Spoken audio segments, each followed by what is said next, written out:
Kalau Hilmi Firdaus mengusulkan seperti itu, agar mengundang ustadz-ustadz yang sealiran dengan dia, kalau saya justru sebaliknya. Jangan pernah mengundang Mas Didi ya, penceramah yang intoleran, yang suka menyudutkan agama dan kepercayaan orang lain. Jangan pernah mengundang penceramah yang merusak keutuhan negara kesatuan Republik Indonesia. Bahkan ya, seandainya saya punya kuasa di negara ini, akan saya terbitkan aturan. Tidak hanya medsos, tetapi media-media mainstream, baik itu televisi, cetak, elektronik yang lain, radio. Akan saya keluarkan aturan yang tegas, melarang mereka memberikan panggung, memberikan ruang, memberikan rubrikasi untuk penceramah-penceramah yang terafiliasi dengan gerakan radikal. Dan seandainya larangan ini dilanggar, akan saya kasih sanksi yang tegas. Cabut izinnya atau kalau perlu tangkap penanggung jawabnya.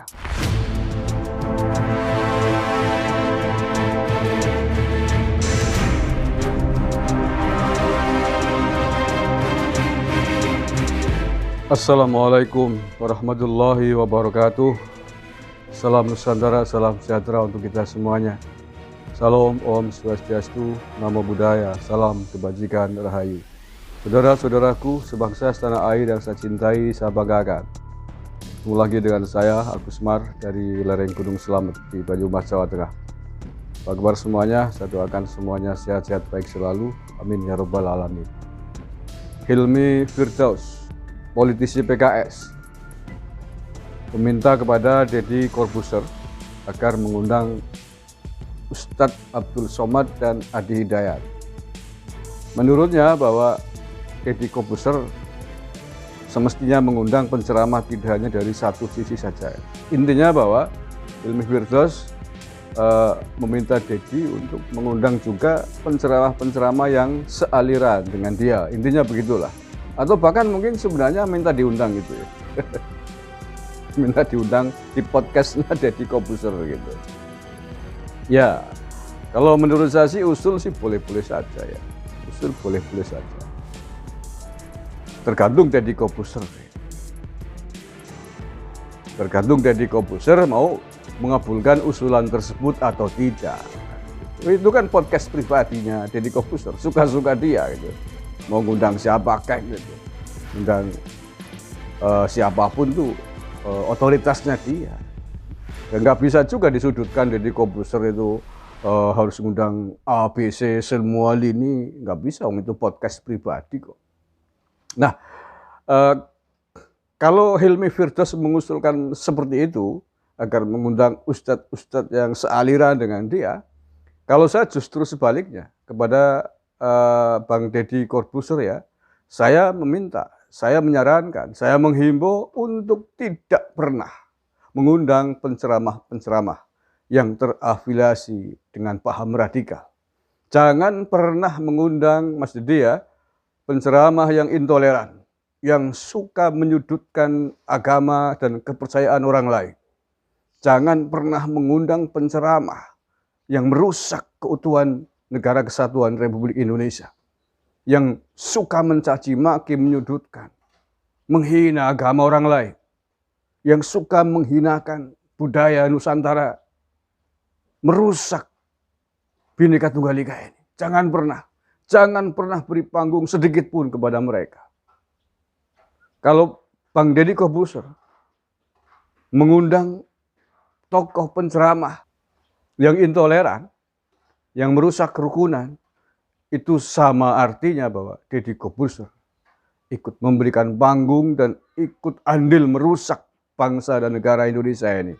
Ikut merusak Pancasila, ikut merusak merah putih. Maka sekali lagi Bang Deddy Corbuzier jangan pernah sekali-kali semenit pun memberikan corong panggung kepada ustadz-ustadz yang terpapar radikal. Bang Deddy Corbuzier tinggal membaca panduan apa yang telah diumumkan oleh BNPT, ada 5 ciri kriteria mengapa seorang penceramah masuk kategori radikal. Di antaranya adalah penceramah yang tidak sepakat dengan ideologi Pancasila. Penceramah yang pernah menggaungkan khilafah Islamiyah. Dan dari dua nama ustadz itu, Uwah dan Uwas, yang secara terang-terangan pernah kita temukan bersama, ikut menggelorakan solusi bangsa ini adalah khilafat. Itu Ustadz Abdul Somad. Kalau Uwas sih sejauh ini belum, tapi bahwa Uwah adalah bagian dari mereka, kelompok mereka. Beberapa kesempatan sering bareng dengan Abdul Somad kan begitu. Oke, nah yang selamat seperti apa? Yang selamat bagi Bang Deddy Corbuzier, kalau ingin mengundang penceramah agama ya sudah tidak usah diragukan lah. Penceramah, tokoh agama, kiai yang memang moderat, yang tidak pernah diragukan lagi kesetiaannya kepada bangsa dan negara, yang sering mengkampanyekan Bhinneka Tunggal Ika, mengkampanyekan kerukunan dan perdamaian di tanah air Indonesia ini. Yang paling jelas adalah ustadz-ustadz kiai ulama dari Nahdlatul Ulama. Udah itu pasti dijamin deh. Ustadz kiai ulama dari Nahdlatul Ulama yang sudah sampai apalagi di papan atas tidak pernah diragukan kesetiaannya kepada merah putih. Tidak pernah akan mengkampanyekan khilafah, akan mengkampanyekan hal-hal yang merusak kebersamaan.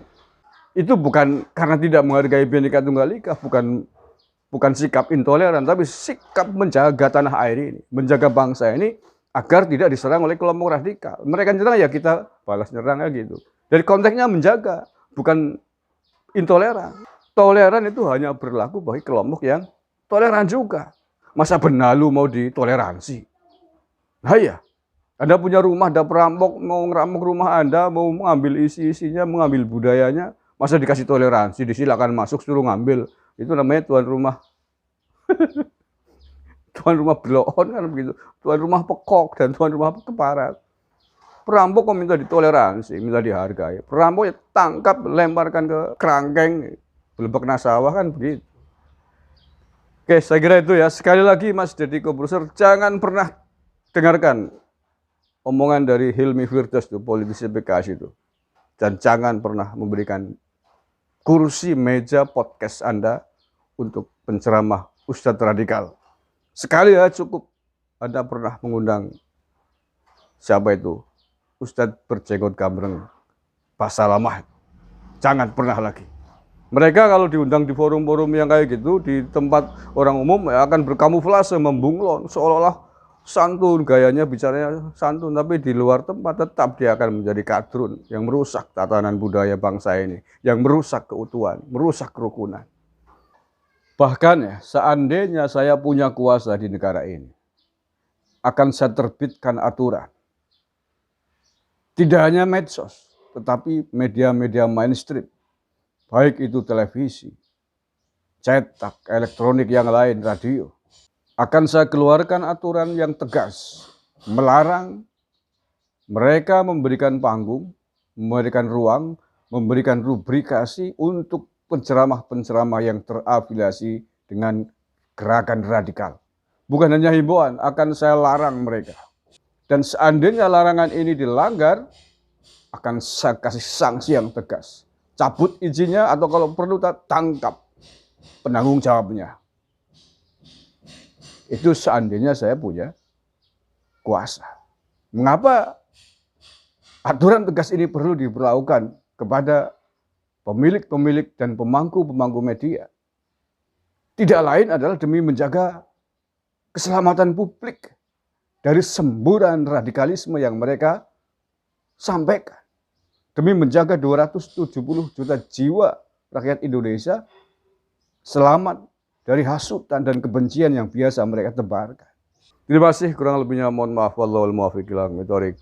Assalamualaikum warahmatullahi wabarakatuh. NKRI, harga mati.